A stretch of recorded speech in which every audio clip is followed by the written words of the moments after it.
Mirë se erdhën Public Square, unë jam Ditmir Bushati. Çfarë do të thotë të luftosh për lirinë? Çfarë do të thotë të ndjesh pasojat e luftës duke qenë një shtet kufitar me luftën? Si duhet sillet dhe si duhet veprojë Europa në kushtet e agresionit rus? Si mund të zbrapsen ambicjet kolonialiste të Vladimir Putinit? Cilat mund të jenë raportet e reja të Europës me Shtetet e Bashkuara të Amerikës për të mbrojtur apo mbajtur në këmbë vlerat e civilizimit perëndimor dhe vlerat mbi të cilet bazohet rendi ndërkombëtar. Për gjitha këto, sot kam të ftuar në Public Square Gabrielius Landsbergis, i cili ka shërbyer si ministër i punëve të jashtme të Lituanisë në momentet që shpërtheu lufta në Ukrainë. Dear Gabrielius, welcome to Public Square. Thank you for having me. Let me start our conversation by asking you a very straightforward question. What does it mean to fight for freedom nowadays? Well, it's the concept that many of us thought that will no longer be needed after the Soviet Union fell. And after it was declared that history is over and the world as such is moving to be declared free from any oppression. That if the biggest empire, the biggest oppressive empire can fall, that means that any smaller ones will fall as well. But now, 30 plus years later, we are very clearly understanding that the fight for freedom is, well, at least now, it's definitely not over. It's happening in Ukraine. It's happening in Georgia. It's happening in so many parts of the world where people are still the same way that we lingered for freedom in 1990s. They are having the same. They are in the same position now. And we wanted help. We wanted others to notice us. We wanted others to support us, to hear our message. And now I feel that it's an obligation because we had those who supported us. So to return the credit, we have to support those who are fighting for freedom today. Do you think that Europe is realizing what's going on in Ukraine? It's a very difficult question to answer, honestly, because there are so many things that have happened in Europe that we did not think could possibly happen. Europe raising money to Ukraine, Europe buying ammunition to Ukraine, fast forwarding Ukraine's European ambition. I mean, really, it is in some cases it's difficult to criticize when you see from where we began and how fast did we move. The problem begins when you think about what Putin wants. Because if he just wanted to check whether we are ready, okay, we're somewhat ready, and he's like, okay, fine, I fold, I go back to Moscow, and I'm happy with what I achieved, that would be one story.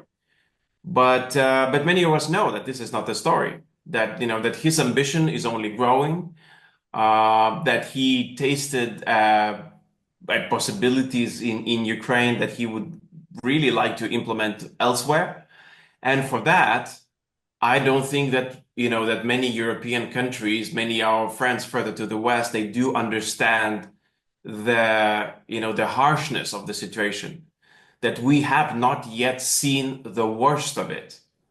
We are merely in the evening, and the midnight hour is still ahead of us.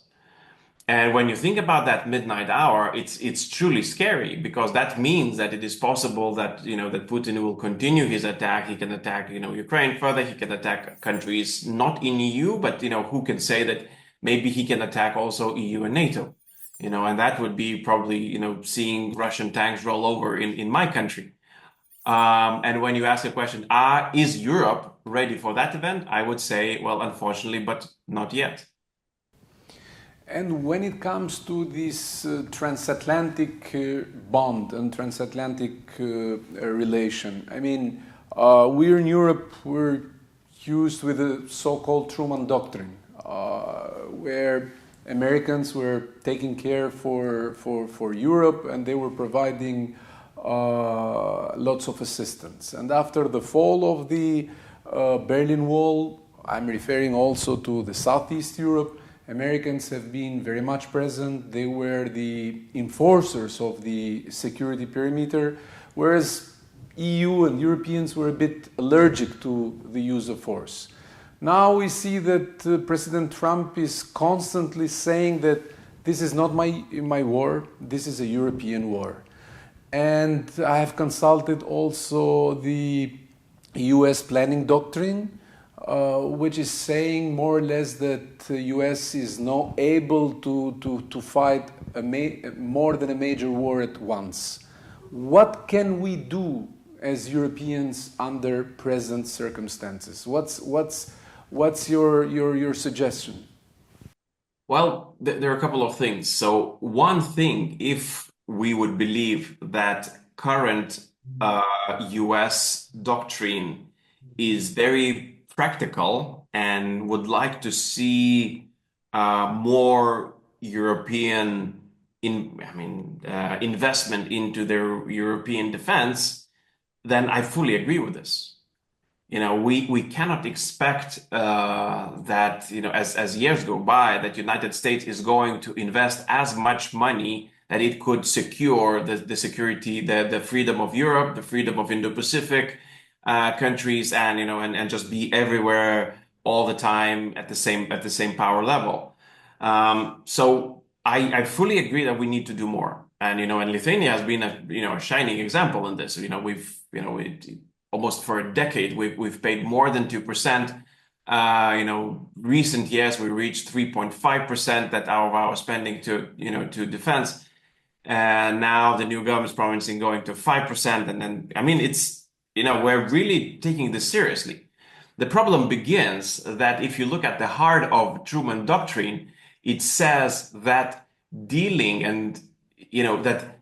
with dictatorships and allowing dictatorships to spread is not in the interest of the United States. So it's not only pragmatic doctrine, it's also ideological, right? So that democracy and fundamental freedoms are at the heart of not only United States, but at the heart of United States interest in how it deals with its partners.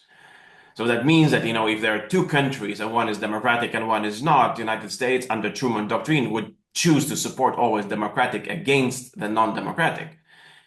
And I have a sense that there is change in this as well, that we are moving from Truman to Trump doctrine, where for Trump, it might not necessarily be so clear cut. In some cases, he might see that, this democracy, I have an interest in this, or my country has an interest in this. And in some cases, might not necessarily be so.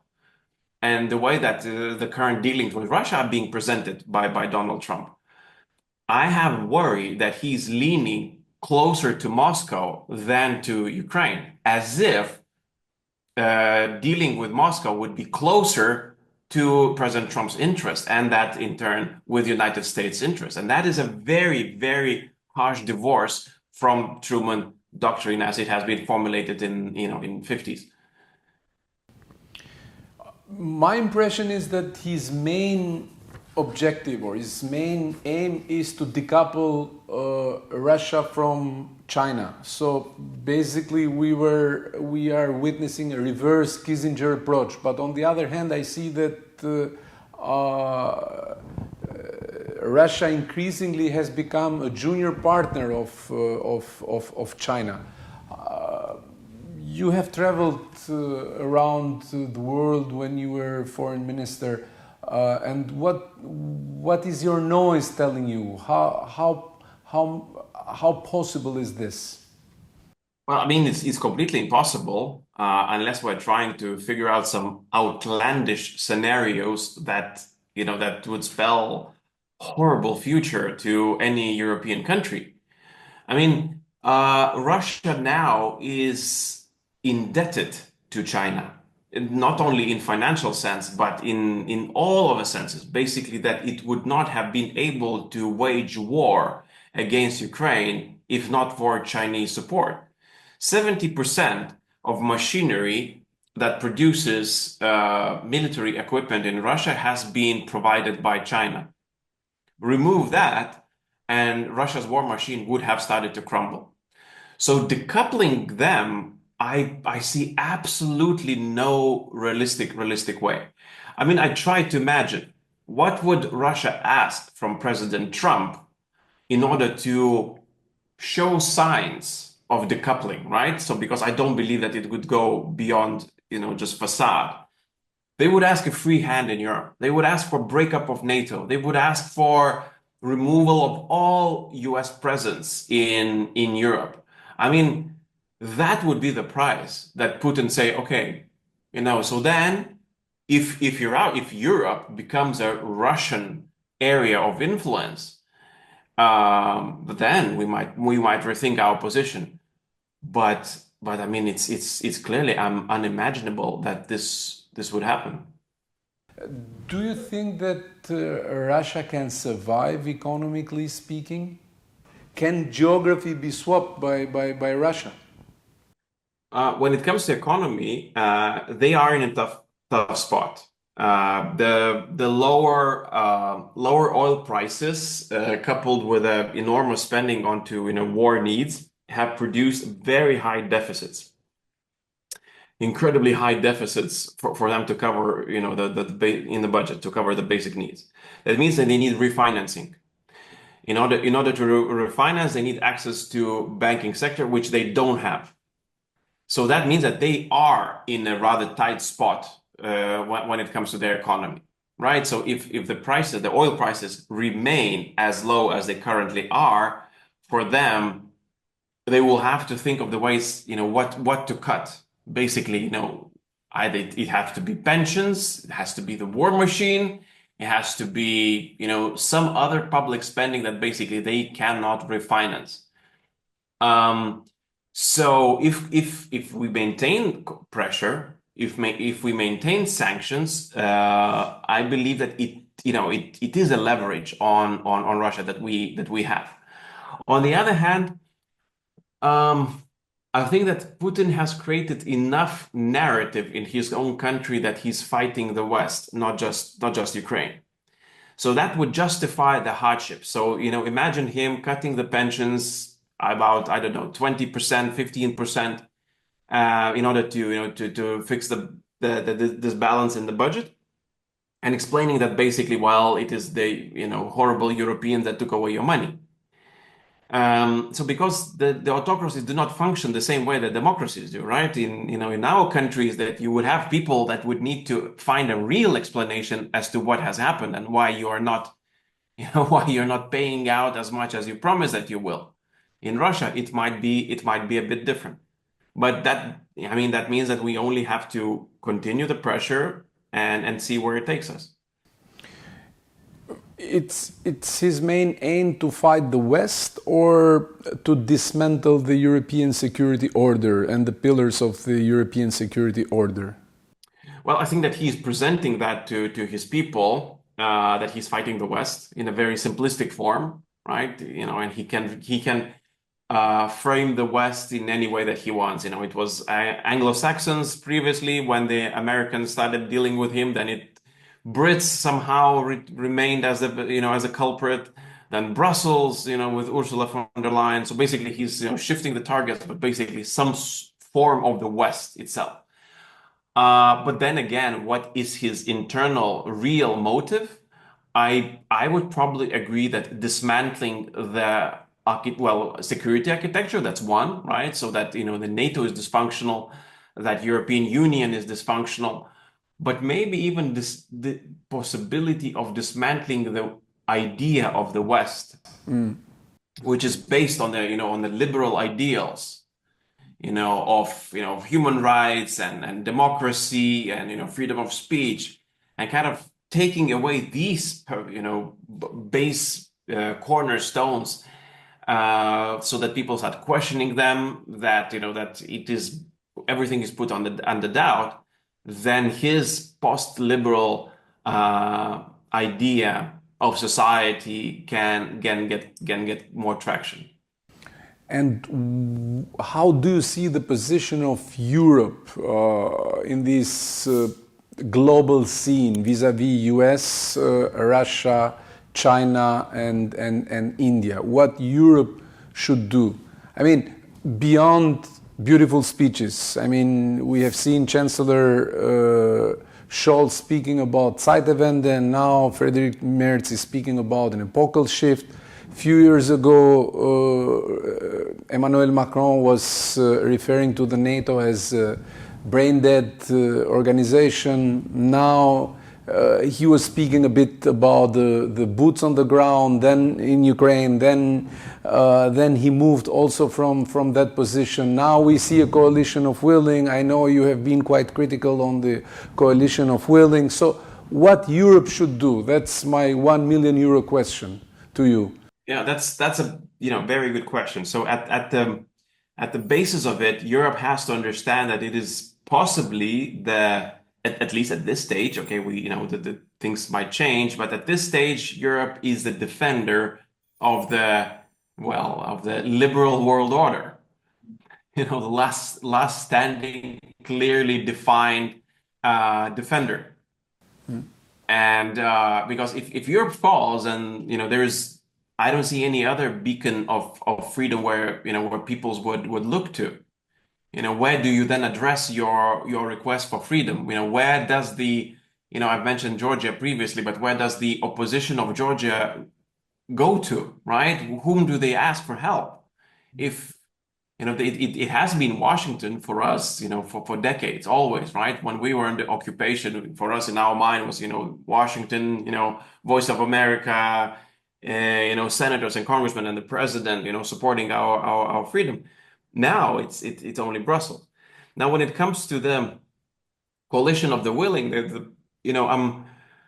I'm critical. I'm in some cases criticized that I'm critical because people are telling me, look, but there is nobody else. It's the only group that is actually willing to do something, or at least to try something. And I'm saying, look, when we're talking about the future of our countries and actual survivability of our countries, we would very much like to see not just coalition of the willing, but coalition of the doing that would actually pick up whatever needs to be picked up and do things.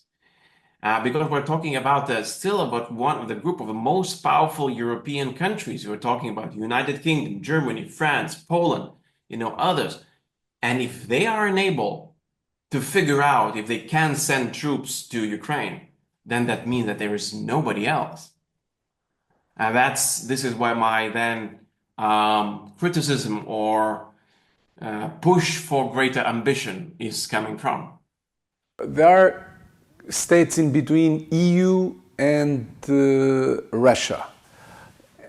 And how this new geopolitical context can be projected into this space. So I have in mind countries or states that are considered as a post-Soviet space in Europe, or countries that were part of the neighborhood policy, Georgia, Ukraine, Moldova, but also countries like Serbia, that is an experienced EU candidate, but refuses to join the sanctions policy of EU on Russia, or countries like Bosnia and Herzegovina, where Russia, especially in the Srpska Republic, has leverage, but also countries like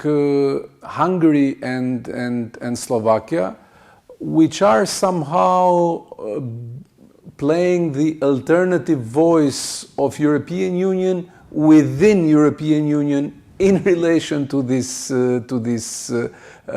conflict. Well, I mean, it is a difficult task, right, to put all the countries that are in this geographic area into one category, because we're seeing very different scenarios being played out, right? You have countries like Baltic countries who are probably the most, pro-Ukrainian, anti-Russian, pro-European, that underwent enormously difficult reforms in 2000s, and now are really enjoying the benefits of being in the EU. Then you have countries like Georgia and Ukraine and Moldova who missed the train in the 2000s because of their undefined geopolitical mindset back then, right? The direction of their countries, and then later tried to catch on, but then got caught up in Russian ambition to bring them back. So that's another category. Then you have a different set of countries, and you mentioned Serbia and Hungary, which in many cases I believe, and what I mentioned that previously, that Putin's underlying goal is actually not just to eliminate EU or NATO, but basically to eliminate the West as it is. And I think that leaders in those countries, and I wouldn't say people, because I don't believe that people per se have the same vision, but leaders might subscribe to this. Where I've mentioned that number of times. Where, for example, I think that the Prime Minister Orban is actually deeply anti-European, not anti-EU, but anti-European, because he stands against the values that have built Europe as it is today. I mean, and helped his country, my country, to prosper. And they're the only person where his goals, with which his goals align, is President Putin. So, so people are telling me that they are coordinating, but even if they are not coordinating, I mean, it is clear that their goals are the same, fundamental goals. So then to broaden the spectrum, I think that we're seeing eastern flank, which probably, as you say, starts in Balkans, goes all the way to the Baltics, is where the geopolitical tensions are seen the clearest. Where certain countries have defined their position, others are in the flux of defining them, and some of them are being lost to Russia's geopolitical pull. So it is not yet clear when and how we will be able to define the whole region that spans all the length of European continent. According to your viewpoint, what would be better for European Union to insist on finding solutions for the statehood disputes and unfinished conflicts in the Western Balkans in order to better prepare itself for dealing with Russia in the eastern flank, or inviting Ukraine, Moldova, and Western Balkan countries being part of European Union, regardless of the current situation that most of these countries are either at war or they have Russian troops into their soil. So what is, or there is also a third scenario, to offer the failed accession template of Western Balkan countries to Ukraine and Moldova.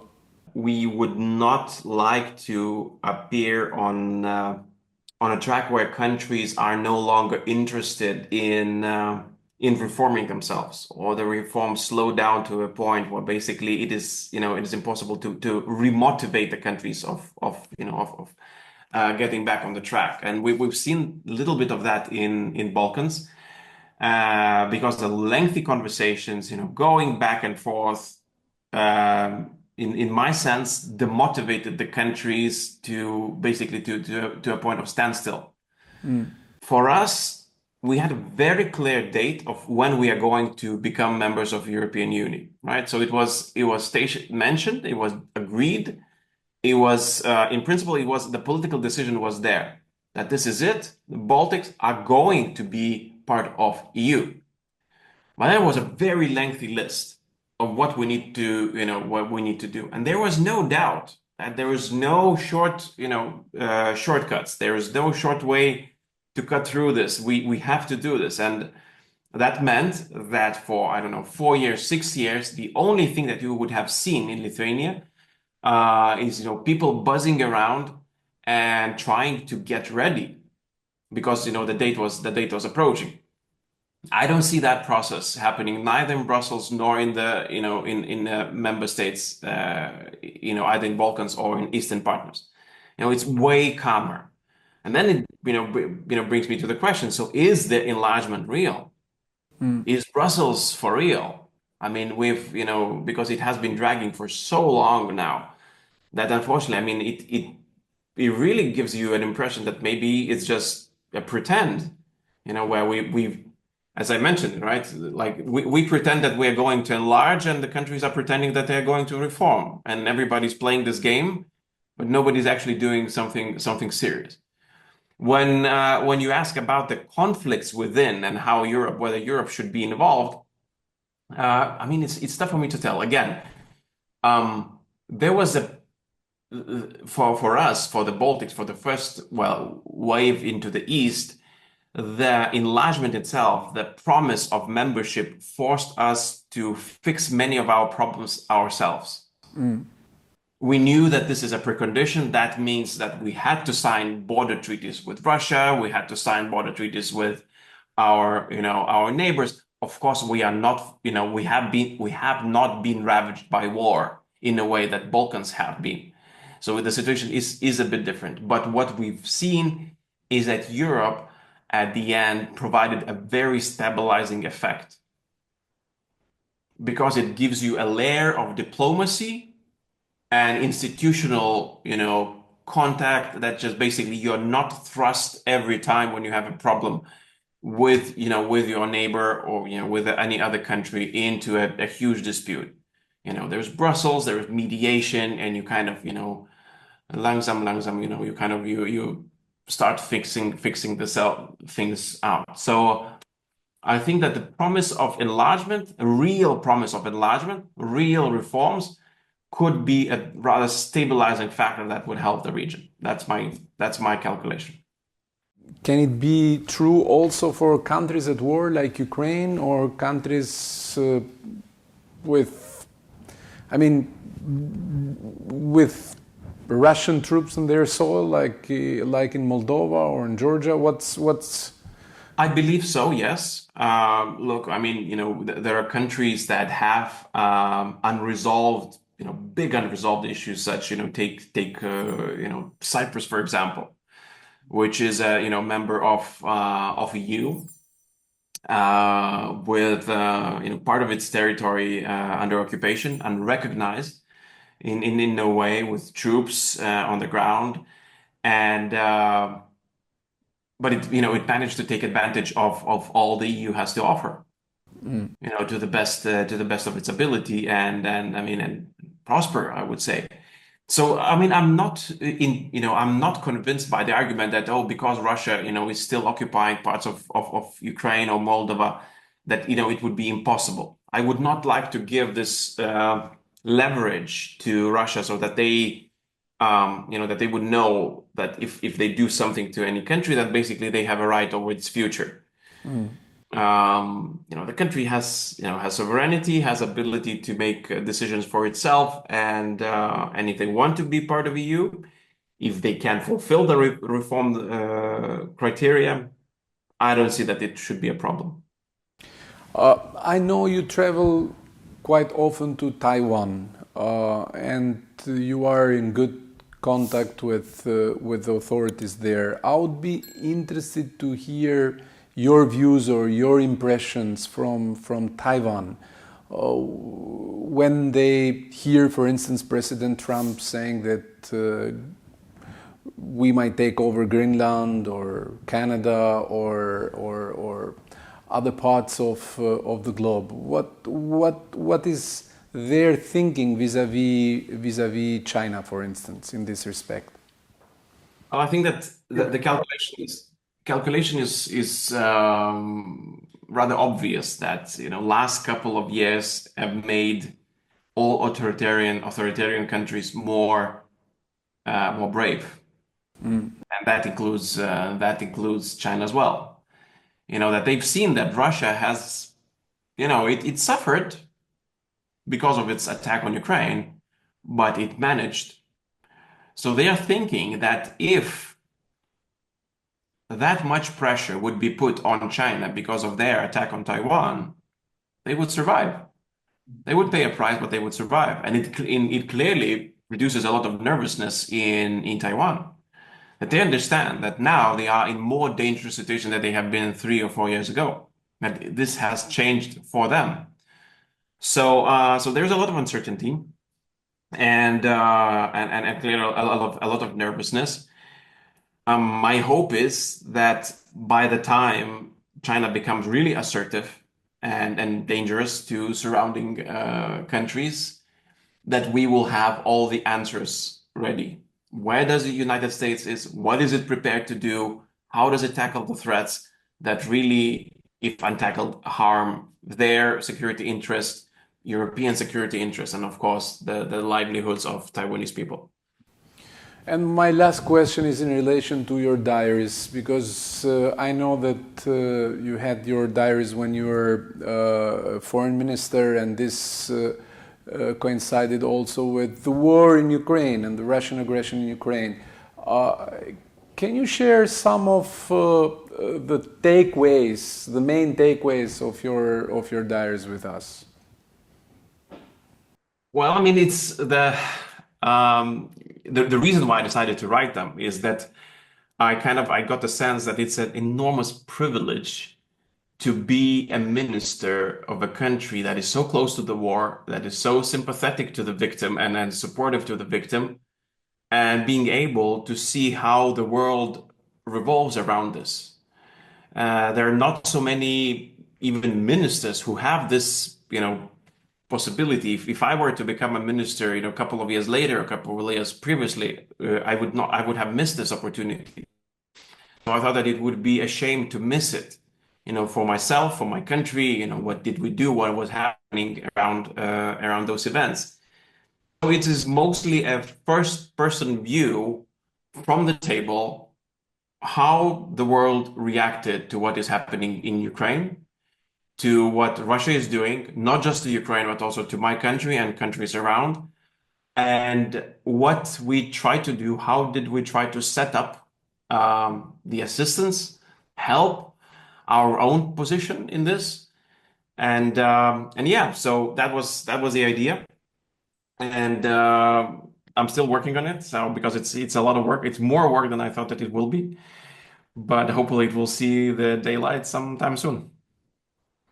Thank you very much. It was a pleasure to have you on. Thank you so much for your questions.